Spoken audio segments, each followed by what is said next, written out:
I'm sorry. I apologize up front. I just watched an NBA game on ESPN. I watched every last freaking dribble of it. Clippers at Lakers at the Crypt.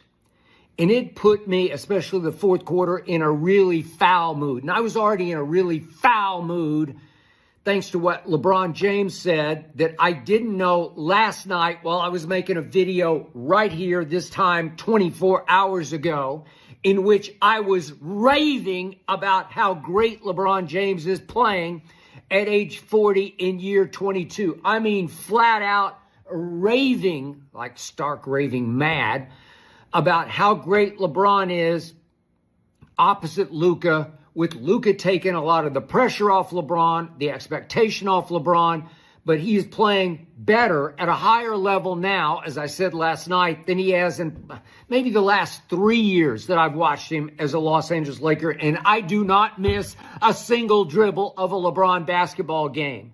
And I tell the truth about LeBron bleeping James. And just as I was recording this video, he was sitting in front of his locker, griping to the media gathered around him about how negative the media coverage is of the entire NBA. How there's this weird energy out there, and that he no longer wants to be the face of the league because it's just too hard. There's too much weird energy.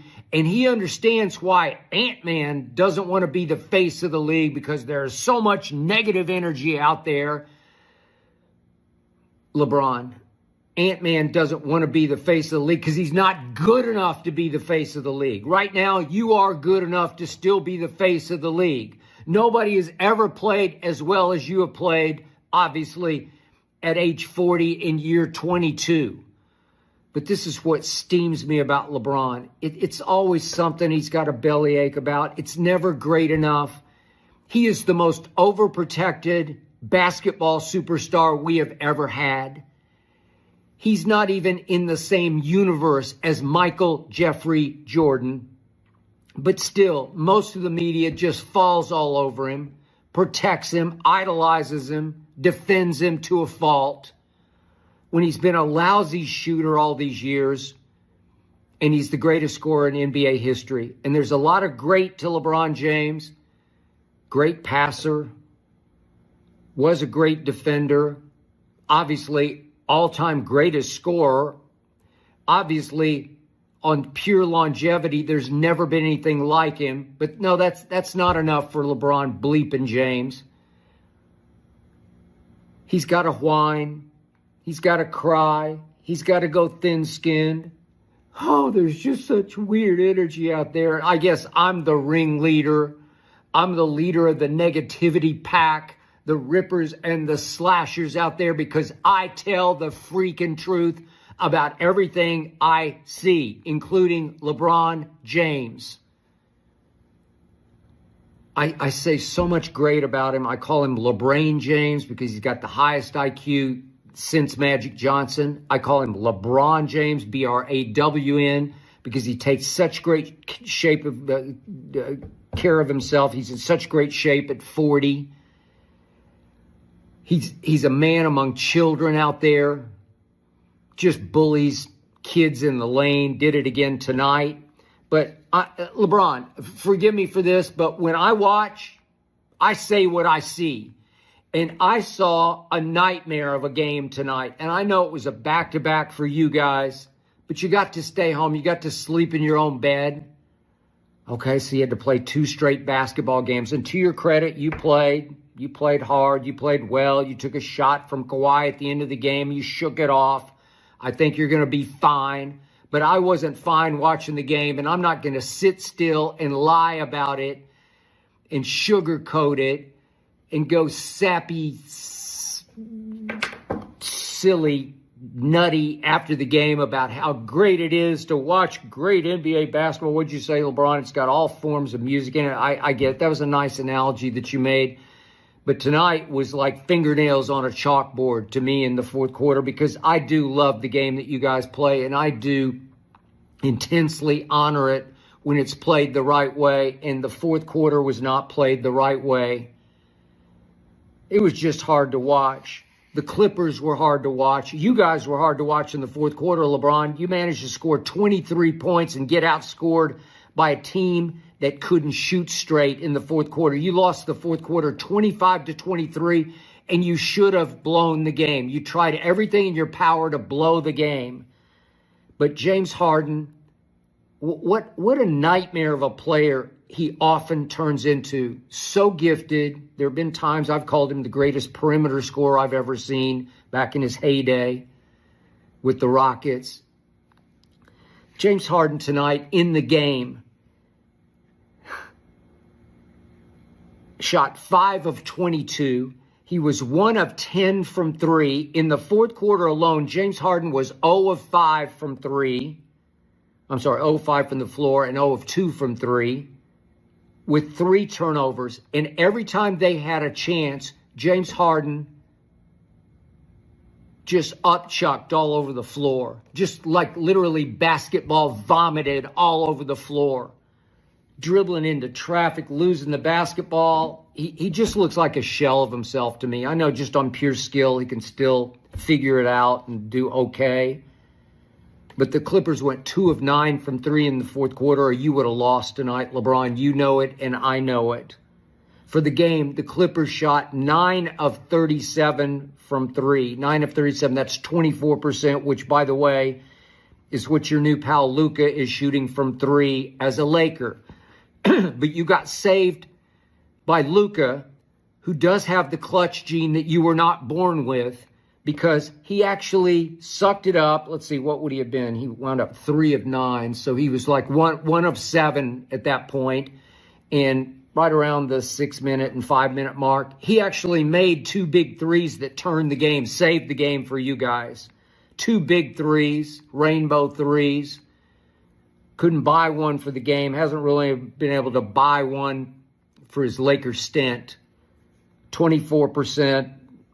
What is he? 14 of 58 as a Laker from 3. But when it was time, when he really needed to break his ice and break the Clippers' momentum, he made 2 big ones. And then Kawhi, I love Kawhi. At least I used to love Kawhi, certainly when he was a Spur.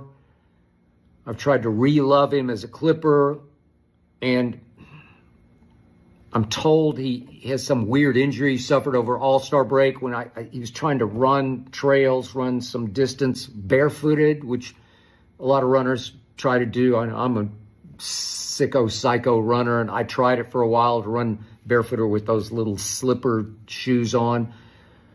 It doesn't work for me, and apparently it didn't work for Kawhi because he's got a sore foot, and he had no lift tonight. He looked pretty pathetic. He looked kind of scary pathetic tonight, did Kawhi. He shot 8 of 17 from the floor and 3 of 8 from 3, but only 2 of 6 from the free throw line. You guys were so lucky. The Clippers were 4-point dogs, and they ended up losing by 4. It was 106-102.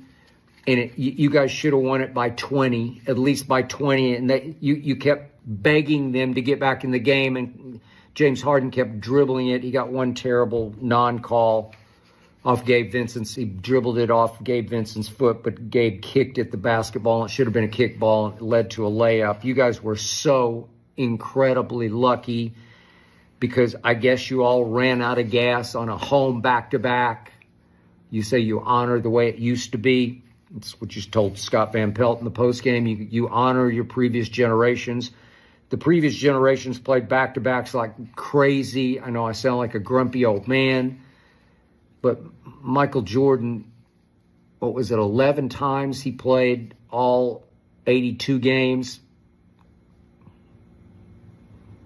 2 more times he played 81. Come on. I mean, back-to-back, you get to sleep in your own bed, get to play in your own building, and then you guys just hit the wall in the fourth quarter. It's just hard to watch. I don't know. LeBron, you've made billions of dollars because the world loves you, the media protects you. I don't know what more you could want. And just because you had a great night last night You need to take that moment to say, I told y'all so. You just wanted more love. You wanted everybody to hug you last night, give you a big hug because you're playing at such a high level. And I did. I was. Just as you were speaking, so was I. Negativity. No, it's just positive negativity from me. It's just the truth. I just tell the truth. I don't make up. I don't exaggerate. I just tell the truth. And the truth is, LeBron, everything that I do, everything that I post on social media, everything I do digitally, it only brings more viewership to your game. Some people out there actually love to hear the truth about what's happening. It enhances their entertainment package and value in watching your game. That's the way I work, the way I always will work. You should drop down tonight on your knees and thank your lucky stars for all that you've had and the media coverage you have had and being the face of this league and this franchise for so long at such a high level. You have been so blessed, and you're belly aching about that weird energy, that media negativity out there. No, LeBron, you should worry if nobody talked about your game. A lot of people talk about your game. I know the ratings have been a little down this year, but not in my household. I'm still watching every night because I love your game as much as you do. Believe it or not. Congratulations on tonight. And by the way, happy birthday, Luka. 26. The Los Angeles Lukas. Enjoy, LeBron.